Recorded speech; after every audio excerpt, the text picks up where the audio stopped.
You, John Fitzgerald Kennedy, do solemnly swear. I, John Fitzgerald Kennedy, do solemnly swear.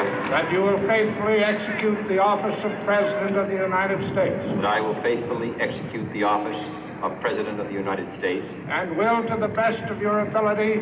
And will, to the best of my ability. Preserve, protect, and defend the Constitution of the United States. Preserve, protect, and defend the Constitution of the United States. So help you God.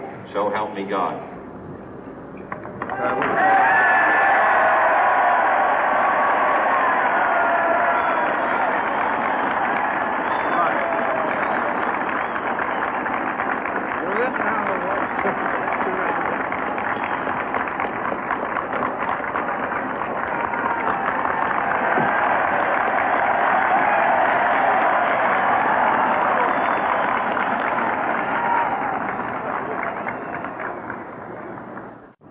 Vice President Johnson, Mr. Speaker, Mr. Chief Justice, President Eisenhower, Vice President Nixon, President Truman, Reverend clergy, fellow citizens.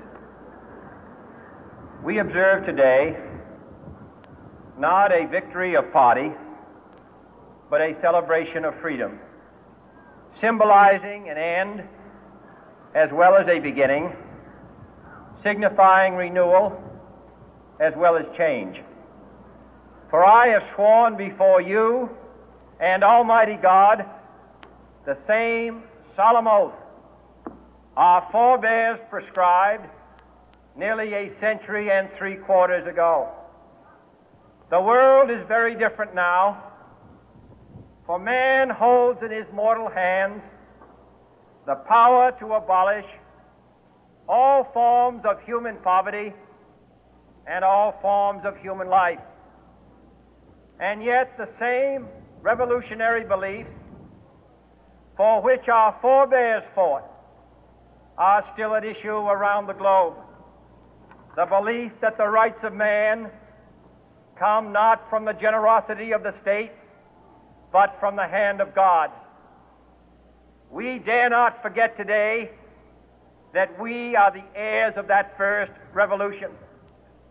Let the word go forth from this time and place to friend and foe alike that the torch has been passed to a new generation of Americans born in this century, tempered by war, disciplined by a hard and bitter peace, proud of our ancient heritage, and unwilling to witness or permit the slow undoing of those human rights to which this nation has always been committed and to which we are committed today at home and around the world.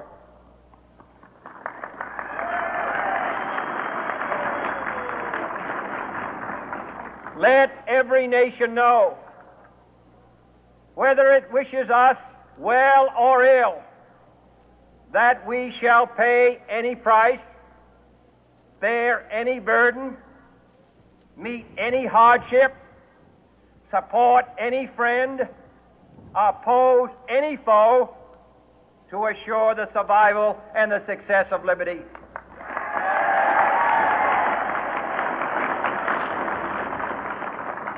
This much we pledge and more. To those old allies whose cultural and spiritual origins we share, we pledge the loyalty of faithful friends. United, there is little we cannot do in a host of cooperative ventures. Divided, there is little we can do, for we dare not meet a powerful challenge at odds and split asunder.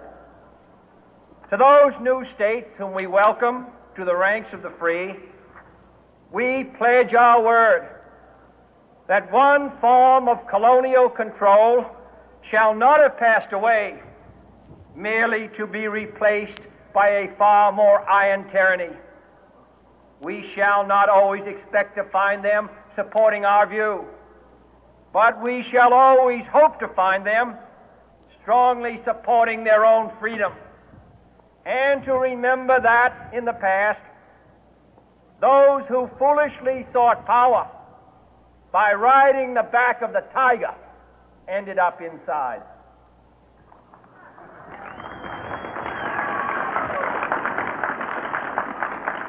To those people in the huts and villages of half the globe struggling to break the bonds of mass misery, we pledge our best efforts to help them help themselves for whatever period is required, not because the communists may be doing it, not because we seek their votes, but because it is right.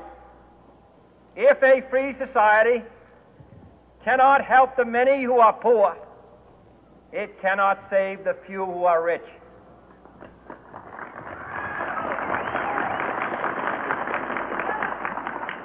To our sister republics south of our border, we offer a special pledge to convert our good words into good deeds, in a new alliance for progress, to assist free men and free governments in casting off the chains of poverty. But this peaceful revolution of hope cannot become the prey of hostile powers. Let all our neighbors know that we shall join with them to oppose aggression or subversion anywhere in the Americas. And let every other power know that this hemisphere intends to remain the master of its own house.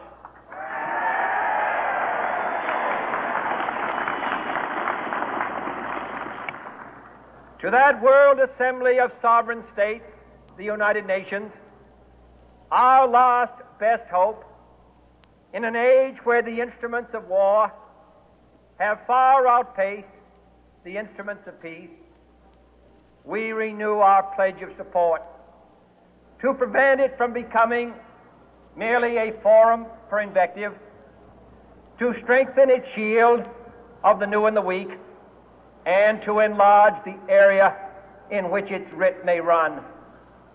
Finally, to those nations who would make themselves our adversary, we offer not a pledge, but a request that both sides begin anew the quest for peace. Before the dark powers of destruction, unleashed by science, engulf all humanity in planned or accidental self-destruction, we dare not tempt them with weakness, for only when our arms are sufficient beyond doubt can we be certain beyond doubt that they will never be employed. But neither can two great and powerful groups of nations take comfort from our present course, both sides overburdened by the cost of modern weapons, both rightly alarmed by the steady spread of the deadly atom, yet both racing to alter that uncertain balance of terror that stays the hand of mankind's final war. So let us begin anew, remembering on both sides that civility is not a sign of weakness, and sincerity is always subject to proof. Let us never negotiate out of fear, but let us never fear to negotiate.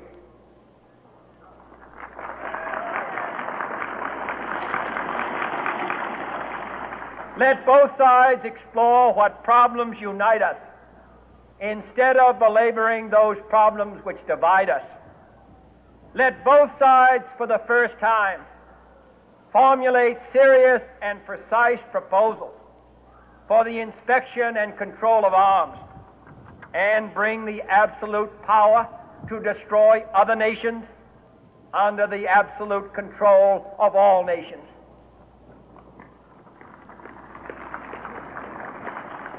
Let both sides seek to invoke the wonders of science instead of its terrors. Together, let us explore the stars, conquer the deserts, eradicate disease, tap the ocean depth, and encourage the arts and commerce. Let both sides unite to heed in all corners of the earth the command of Isaiah to undo the heavy burden and let the oppressed go free. And if a beachhead of cooperation may push back the jungle of suspicion, let both sides join in creating a new endeavor, not a new balance of power, but a new world of law, where the strong are just and the weak secure and the peace preserved. All this will not be finished in the first 100 days, nor will it be finished in the first 1,000 days, nor in the life of this administration, nor even perhaps in our lifetime on this planet. But let us begin.